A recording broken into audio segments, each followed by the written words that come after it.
Hi guys, I hope all of you are doing great. I am your co-learner Ashi and I welcome you all to our today's current affairs session that is from 24th to 29th December 2020.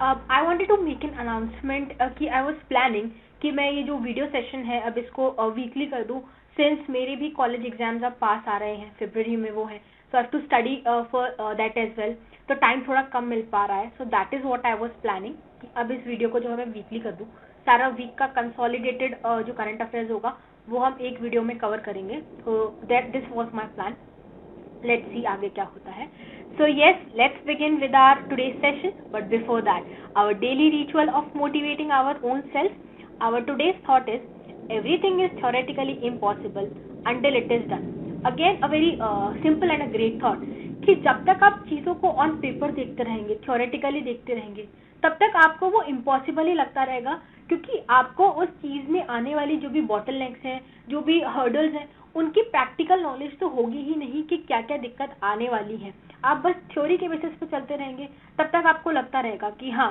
वो चीज जो है वो impossible है to achieve but जब आप उस चीज को प्रैक्टिकली करने लगेंगे तो आपके अंदर वो कॉन्फिडेंस आ जाएगा कि हाँ आई कैन डू इट मैं इस तरीके से नहीं वैसे कर सकता हूँ या कर सकती हूँ so ultimately you will be able to achieve it मतलब आप ये देखिए आज से लगभग 100 साल पहले ही आप देख लो हम लोग नहीं सोच सकते थे कि थ्योरेटिकली स्पीकिंग हम लोग नहीं सोच सकते थे कि हम स्पेस में चले जाएंगे but we did it in 1960s और 70s के एरा में we reached into the space हम लोग चले गए हम मून पे गए हम मार्स पे गए अब हम वीनस पे जाने का भी सोच रहे हैं हमारे सन एक्सप्लोरेशन चलते रहते हैं so if you look 100 years back this was something which was impossible वो हम करने की कभी सोच भी नहीं सकते थे बट हम आज वो कर रहे हैं क्योंकि we went beyond the theories we tried something we tried it practically so यही फंडा है कि जब तक आप चीजों को ट्राई नहीं करेंगे तब तक आपको वो चीज इम्पॉसिबल ही लगती रहेगी so with this thought in mind let's begin with our today's session here is a brief introduction about myself and this is our yesterday static question जो हमने प्रीवियस वीडियो के लास्ट में छोड़ा था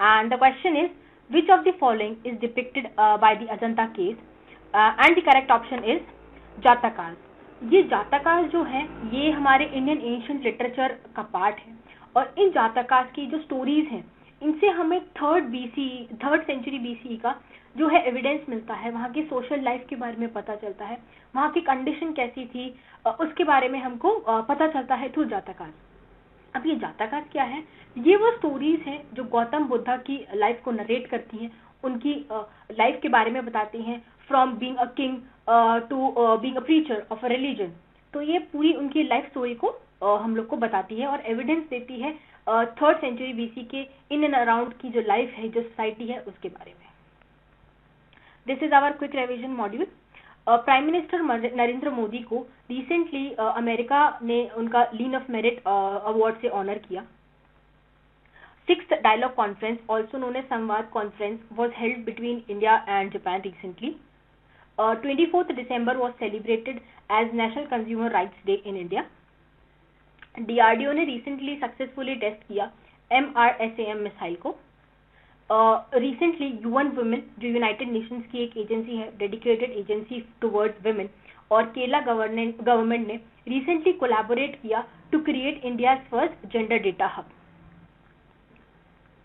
this is our highlight for today Jal Jeevan mission add 1 lakh water connections daily again Jal Jeevan mission that is JJM ये एक ambitious programme है government का to provide tap water connections in the rural household of the country by 2024 that is 2024 तक जो है जो tap water connection है वो प्रोवाइड कराने हैं 100% कवरेज होनी चाहिए उनकी in the rural household of the country so that clean water can be provided clean drinking water can be provided even to the rural households of the country ये जो mission है जल Jeevan mission ये start हुआ था अगस्त 2019 में इसकी जो अनाउंसमेंट हुई थी वो 15th August that is independence day of India के दिन इसकी अनाउंसमेंट की गई थी और इसकी जो इम्प्लीमेंटिंग एजेंसी है वो है मिनिस्ट्री ऑफ जल शक्ति और इसके अंदर जो है ये एक अम्ब्रेला स्कीम है जल जीवन मिशन इसके अंदर अलग अलग स्टेट्स में अलग अलग डिस्ट्रिक्ट्स में जो है सब स्कीम्स निकलती रहती हैं टू प्रोवाइड वाटर कनेक्टिविटी और इसकी जो रिसेंटली एक रिपोर्ट आई ईयरली रिपोर्ट उसमें कहा गया कि सिंस 2020 जो था वो एक लॉकडाउन ईयर रहा, काफ़ी रेस्ट्रिक्शंस रहीं ओवर द कनेक्टिविटी, और the supply chain, over the manufacturing. तो इन सारी चीज़ों के बावजूद, इन सारे रेस्ट्रिक्शंस होने के बावजूद जो है, जो अथॉरिटीज़ हैं और जल Jeevan mission, they were successful in providing 3 crore connections in the rural households of the country.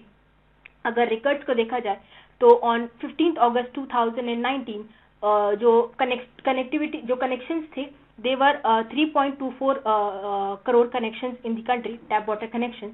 और अगर आप दिसंबर 25 2020 को देखें तो जो कनेक्शंस हैं वो आज की डेट में है 16.16 करोड़, दैट इज 32.3% जो पॉपुलेशन है, जो हाउस होल्ड है, सॉरी, उनके पास जो है वाटर कनेक्टिविटी आज की डेट में है in rural household of the country.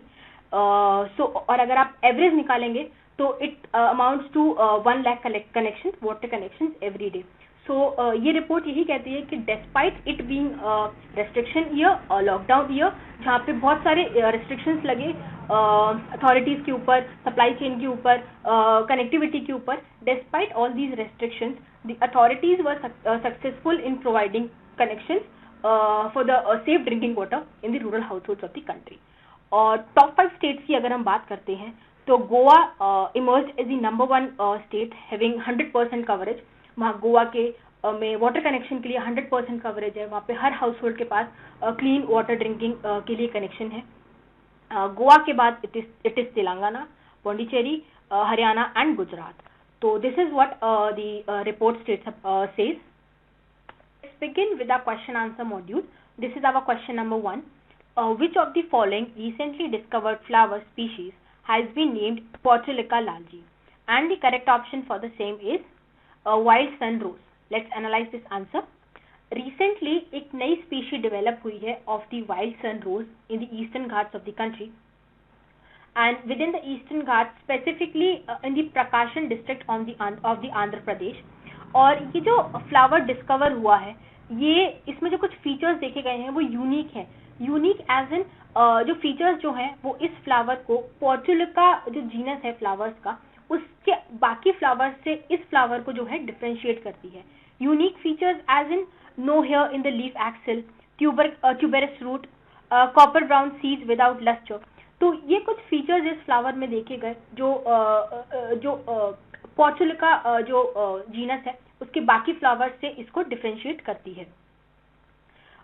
इस पर्टिकुलर डिस्कवरी को पोर्चुलिका लालजी क्यों नाम दिया गया? In order to honour the eminent botanist of India, that is Lalji Singh. तो उनको ऑनर करने के लिए इस फ्लावर का नाम पोर्चुलिका लालजी रखा गया है। Question number 2, which of the following wetlands became the 42nd Ramsar site of India from India? And the correct option is Sokar Wetland Complex from the Union Territory of Ladakh. Let's analyze this answer. Recently, Sokar Wetlands जो हैं India के Ladakh reason में, union territory of Ladakh में जो आते हैं, वो India से 42nd रामसार साइट बनी। और इसी के साथ इंडिया जो है वो साउथ एशिया रीजन में पहली कंट्री बनती है जिसके 42nd रामसार साइट है, जिसमें मतलब ऐसी कंट्री बनी जिसके खुद के 42nd रामसार साइट्स हैं। रामसार लिस्ट में 42nd वेटलैंड्स को इंक्लूड किया गया है फ्रॉम इंडिया। और इसी के साथ इंडिया के इन सारे वेटलैंड्स को जो है वो इंटरनेशनल प्रोटेक्शन भी मिलेगी। और अगर आप लद्दाख से स्पेसिफिकली बात करते हैं तो लद्दाख रीजन से ये सेकंड रामसार साइट है। जो फर्स्ट रामसार साइट है लद्दाख रीजन से, दैट इज सोमोरीरी। जो तसोकर वेटलैंड, ये पूरा कॉम्प्लेक्स है कंप्राइजिंग ऑफ, ये आप देख सकते हैं, ये एक कॉम्प्लेक्स है which comprises of 2 lakes, that is Tso Kar lake जो कि हाइपरसलाइन लेक है, and Startsapuk, so I'm sorry if I'm wrong with the pronunciation of the name, Starspuk, so ये एक फ्रेश वाटर लेक है अगेन। तो ये पूरा जो कॉम्प्लेक्स है, दोनों लेक्स का जो कॉम्प्लेक्स है, इस पूरे कॉम्प्लेक्स को जो है रामसार साइट में इंक्लूड किया। इफ टॉकिंग अबाउट रामसार, तो ये जो रामसार जो है या रामसार कन्वेंशन जो है, ये एक इंटरनेशनल ट्रीटी है जो साइन आउट हुई थी इन 1971 इन दी रामसार ऑफ ईरान। तो इसके अंडर क्या है, वर्ल्ड वाइड जितनी भी कंट्रीज हैं, तो सारी कंट्रीज अपने अपने तरफ से जो है कुछ वेटलैंड्स को, लेक्स को जो है नॉमिनेट करती हैं, सो दैट उनको इंक्लूड किया जा सके in the list of Ramsar.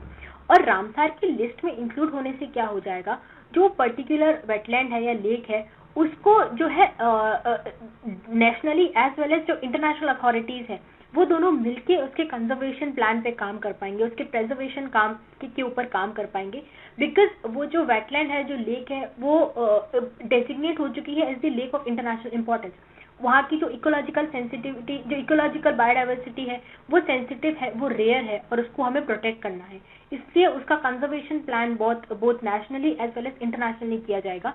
इसीलिए ये इम्पोर्टेंट होता है, हर कंट्री चाहती है कि उनके तरफ से जो है लेक्स को या वेटलैंड्स को जो है रामसार की लिस्ट में इंक्लूड कर लिया जाए। This is our question number 3, which of the following states are covered under inner line permit, and the correct option for the same is Mizoram and Arunachal Pradesh.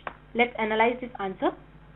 Recently union home minister जो है वो मणिपुर के जो crowd है, जो वहाँ की population है, उसको एड्रेस कर रहे थे, and in that meeting he stated that ILP is the biggest gift to Manipur from centre. तो इसीलिए ये ILP का जो है टॉपिक सामने आता है।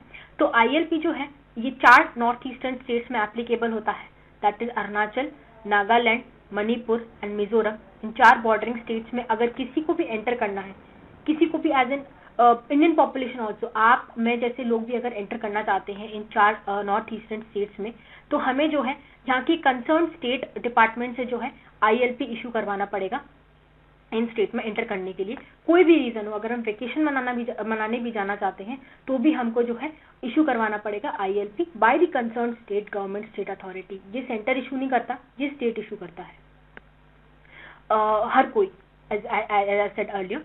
और ये ILP जो है, इसके जो रूट्स हैं ये हैं ये जो है ये एक्सटेंशन है of the Bengal eastern frontier regulation act 1873, जो ब्रिटिश एरा में ब्रिटिश गवर्नमेंट ने पास ऑन किया था in order to protect their commercial interest in this area, so that कोई भी जो है इन एरियाज में जाकर जो ब्रिटिश कमर्शियल एक्टिविटीज जो यहाँ चल रही हैं उसका हिंड्रेंस ना बन पाए, उसमें उसको डिसरप्ट ना कर पाए, इसलिए जो है गवर्नमेंट से परमिशन लेके ही तब भी जाया जाता था, और आज भी to enter into these areas government से परमिशन लेके ही जाया जाता है, सो दैट आज की डेट में जो है इन रीजन में जो ट्राइबल ग्रुप्स रहते हैं उनके कल्चर को, उनकी लैंग्वेज को प्रोटेक्ट किया जा सके, उनको कुछ हार्म न पहुंचाया जा सके। This is the main reason why ILP is in place today.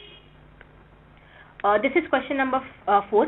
Blue flag certificate for the beaches imply what? And the correct option for the same is eco-friendly beaches. Let's analyze it. Recently on 28th December 2020 जो है India के जो 8 beaches हैं वहाँ पर जो है blue flag को फिजिकली होस्ट किया गया था by the union minister of environment, that is Prakash Javadekar. उन्होंने इंडिया के 8 बीचेस जो है यहाँ पर इन 8 बीचेस में जो है ब्लू फ्लैग को होस्ट किया था, और इस ब्लू फ्लैग को होस्ट करने का मतलब है कि ये जो बीचेस हैं अब ये अब एक इंटरनेशनल इंपॉर्टेंस रखते हैं, ये इको फ्रेंडली बीचेस हैं, यहाँ पर सिक्योरिटी जो है वो ज़्यादा रहेगी, यहाँ पे क्लेनलीनेस ड्राइव जो है वो रेगुलरली की जाएंगी in order to keep these beaches clean and protected. This is the reason why these beaches have been accorded blue flag certification. और ये जो ब्लू फ्लैग सर्टिफिकेशन जो है ये एक इको लेबल है जो कि फाउंडेशन ऑफ एनवायरनमेंट एजुकेशन और इन डेनमार्क जो है वो देती है बेस्ड ऑन 33 क्राइटेरिया, मतलब 33 पैरामीटर्स होते हैं जिनको पास ऑन करने के बाद किसी भी कंट्री के किसी भी बीच को जो है ब्लू फ्लैग सर्टिफिकेशन अकॉर्ड किया जाता है। शॉर्ट न्यूज मॉड्यूल जो है अफगान पीस प्रोसेस का सेकंड जो राउंड है वो 5 जनवरी 2021 से स्टार्ट होना है। फर्स्ट राउंड जो है वो सितंबर 2020 में हुआ था। सेकेंड डे रन जो ड्राई रन चल रही है कोविड-19 की in the 4 states of India, that is Andhra Pradesh, Gujarat, Punjab and Assam, तो वो अभी चल रही है।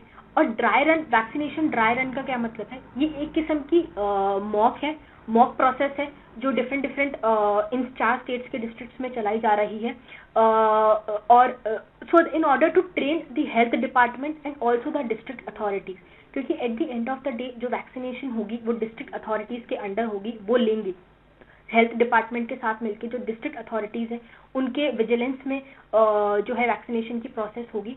तो ड्राई रन एक मॉक है, सो दैट जब भी फाइनल स्टेज पे वैक्सीनेशन इम्प्लीमेंट होगी तो जो भी बॉटलनेक्स आएंगी उस पूरे प्रोसेस में, जो भी दिक्कतें आएंगी, हर्डल्स आएंगी, उनको हम आज ही आइडेंटिफाई कर लें और जब भी फाइनल प्रोसीजर या फाइनल इम्प्लीमेंटेशन होगा तब उस प्रोसेस को थोड़ा ईज आउट कर ले। और इस पूरे ड्राई रन या जो मॉक प्रोसेस है इस पे जो है सेंट्रल हेल्थ मिनिस्ट्री की जो है वो पूरी विजिल रहेगी। Pandit Satish Vyas was awarded Tansen Samman 2020 by the Madhya Pradesh government, and India's first hot air balloon wildlife safari has recently been started in the Bandhavgarh Tiger Reserve of Madhya Pradesh। अब ये अभी तक आपने देखा होगा कि किसी भी टाइगर रिजर्व में जाने के लिए, जिस जंगल सफारी करने के लिए हम लोग जो है वो जीप के थ्रू करते थे, बट अब से Bandhavgarh national park, Bandhavgarh tiger reserve में जो है हॉट एयर बलून भी स्टार्ट हो गया है। तो अब हम जंगल सफारी जो है हॉट एयर बलून के थ्रू भी कर सकते हैं। इस डिसीजन को या इस नई चीज को इम्प्लीमेंट किया गया in order to boost tourism in the country. और ये जो हॉट एयर बलून है ये इस टाइगर रिजर्व के केवल बफर जोन में ही की जा सकती है, कोर एरिया में नहीं की जा सकती। बफर जोन से ही आप सफारी कर सकते हैं, कोर एरिया में हम नहीं जा सकते, नॉर्मली भी हम नहीं जा सकते। और ये जो आइडिया है, ये जो इनिशिएटिव है, ये हमने अफ्रीका से लिया है। जैसे अफ्रीका में भी जो है जंगल सफारी हॉट एयर बलून के थ्रू भी होती है, तो वो ये कॉन्सेप्ट जो है हमने वहां से लिया है। और इसी के साथ बांधवगढ़ फर्स्ट टाइगर रिजर्व बनता है जहाँ पे हॉट एयर बलून के थ्रू भी जंगल सफारी की जाती है। Short news again. Prime Minister Narendra Modi inaugurated first driverless metro train of the country in Delhi Metro's Magenta line. PASEX exercise was held between India and Vietnam. ये जो exercise थी ये India और Vietnam की navy ने conduct की। और ये जो एक्सरसाइज थी इसमें इंडिया ने जो है वियतनाम को humanitarian and disaster relief assistance भी प्रोवाइड की in order to cope up with कोविड-19 and also the Rajasthan became the 6th state to adopt the ease of doing business scheme of central government. Central government that is Ministry of Finance की ये scheme है ease of doing business, और इसको adopt करने के बाद ही राजस्थान जो है it can now borrow money from the open market through various financial instruments. जो दुनिया भर के फाइनेंशियल इंस्ट्रूमेंट्स होते हैं उनके मदद से गवर्नमेंट जो राजस्थान गवर्नमेंट जो है वो ओपन मार्केट से बोरो कर सकती है money to promote ease of doing business in Rajasthan. और तो राजस्थान ये 6 स्टेट बना है। इसके पहले जो स्टेट्स जिन्होंने ईज ऑफ डूइंग मॉडल को अडॉप्ट किया वो बने Andhra Pradesh, Karnataka, MP, Tamil Nadu and Telangana. This is our static question of the day. Which of the following national identity elements of India have adaptation from Ashoka's dream? Options are state emblem of India, national flag and national calendar. ये हमारे art and culture portion का question है। So I hope आप सभी ये topic को पढ़ेंगे, इस टॉपिक को और आंसर करेंगे। I wait. Thank you. I hope you guys have a stellar day ahead. Keep learning, keep growing, और बस दैट्स इट। Thank you.